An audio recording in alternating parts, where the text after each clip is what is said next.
I'd like to introduce you this morning to a pretty remarkable guy.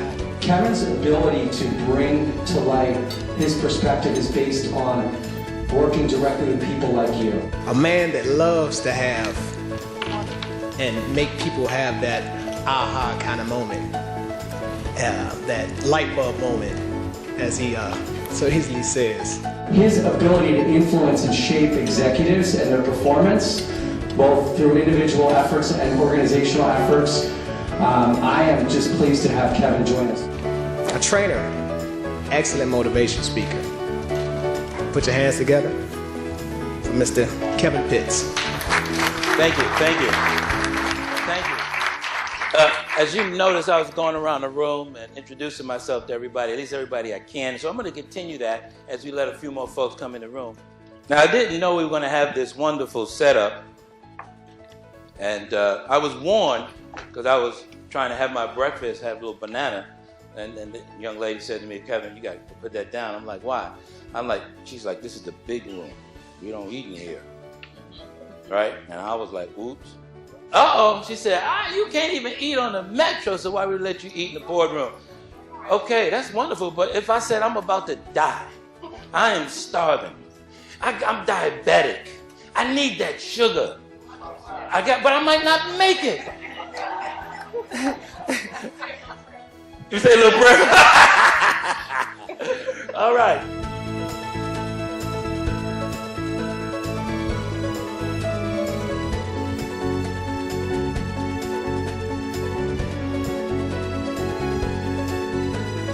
Artificial intelligence. Here's what I'd like for you to do.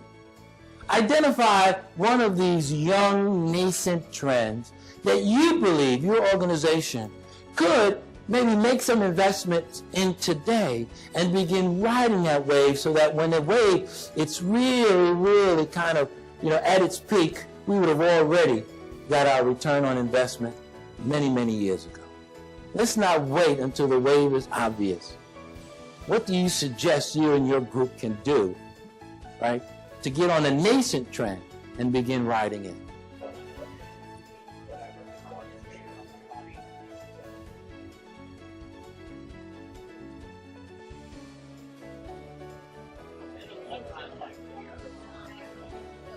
Yeah, I was just thinking of actually Based conflicts.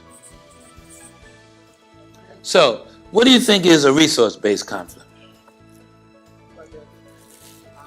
Money, land.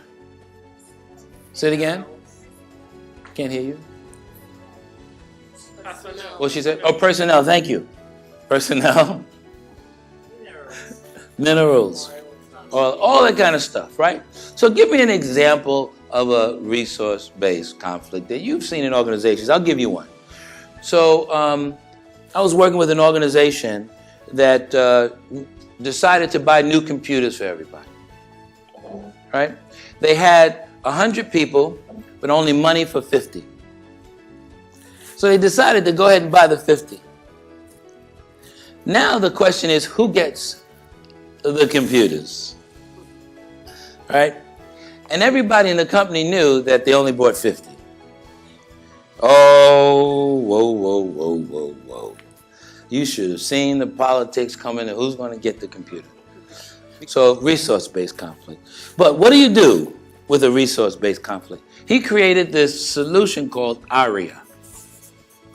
ARIA. And what he said with a resource-based conflict, you brainstorm, so the I means invent, but basically you brainstorm a solution, then you act. The A is act. So it's pretty simple. Brainstorm a resource-based, you brainstorm solutions, then you act. I'm going to tell you in a minute.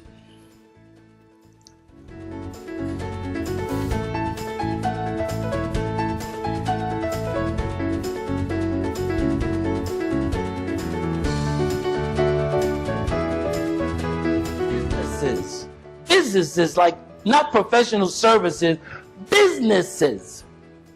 Because they'll come up with an idea, Right? Give you an example. I didn't have the idea, but I invested in it. I invested in a company that was the first to come out with an electronic kitty litter box. Electronic. One of my buddies, because he's one of these smart guys, he can identify a problem or an inconvenience in society and think of a solution. And that's what he did. 15 years later, because we had issues with the big company that was making litter, it's called Litter Maid, they as soon as they see a good idea, what do big companies do? And they're smart, right? They didn't just buy us out first, they tried to get rid of us by doing what?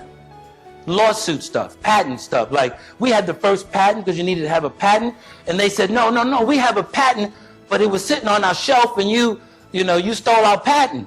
Well, it wasn't really true. But since we were a small company, all we had was $40,000 in the bank, they figured what? Lawyers' fees is just going to get rid of that. Right? And it almost did. I had to come up with a couple of more dollars, and then he got his family or whatever. Long story short, we sold it for $24 million. Guys like that is so smart, they build businesses. Oftentimes we work with individuals, but we don't really know those individuals. When we are in a group, in a professional manner, we tend to express ourselves in a particular way. We tend to act in a certain way depending on the situation that we're in. But in a session like this, where it's a little laid back, it's down to earth, you can be interactive, you tend to let loose a little more, and you get to learn things about individuals that you may otherwise not have known. So what you're saying, even if I sit next to somebody I work with, or even my friends, I'll get to know them. Yes. Even because I'm going to be a little more open. I have Absolutely. some rapport. Yeah. And then there's two sides of every coin. So the side is, hey, you might learn a lot if you go talk to somebody from a different function and all that good stuff. And yet you might be a bit more reserved, right? Or you sit next to your friends and certainly you might open up a bit. Okay. People just play too much. That's Okay. it. And the thing is that they don't necessarily mean anything by it. So to just assume that they're weak or that they're bullies or that this or that, that's the way they express themselves. Everything is poking fun instead of it carrying it in a serious manner. And I'm not saying that it's not offensive. It's just that then they don't carry it in a biased manner, because that's how they deal with everybody. They wake up and their wife says, "Good morning, sweetie." They're like, "Hey, chubby." They don't mean anything by it. They're just inappropriate and they play too much. Okay, so I got you. All right. We need to correct the behavior, of course. I hear you.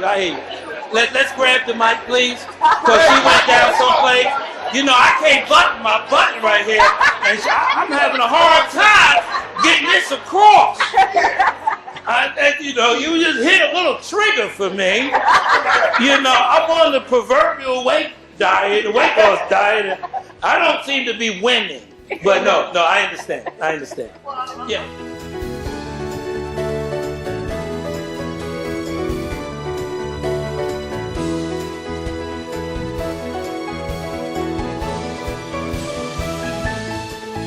My goal today, even though it looks like a lot up here, my goal is to have you have one fresh new idea. Whenever you hear, "Let's do this best practice," I want you to get nervous. I want you to get a little fidgety in your chair, especially when they come to you for money to say, "This is the best practice. We've got to have some money for this." And I'd like for you to say to them, what's unique about this best practice? Institutions form fixed patterns of thinking and behavior. The companies you work for, right, have these fixed patterns of behavior. And I'm asking you to go back and question them.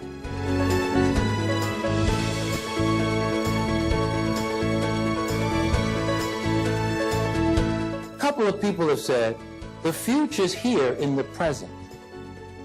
Question is, do you see it?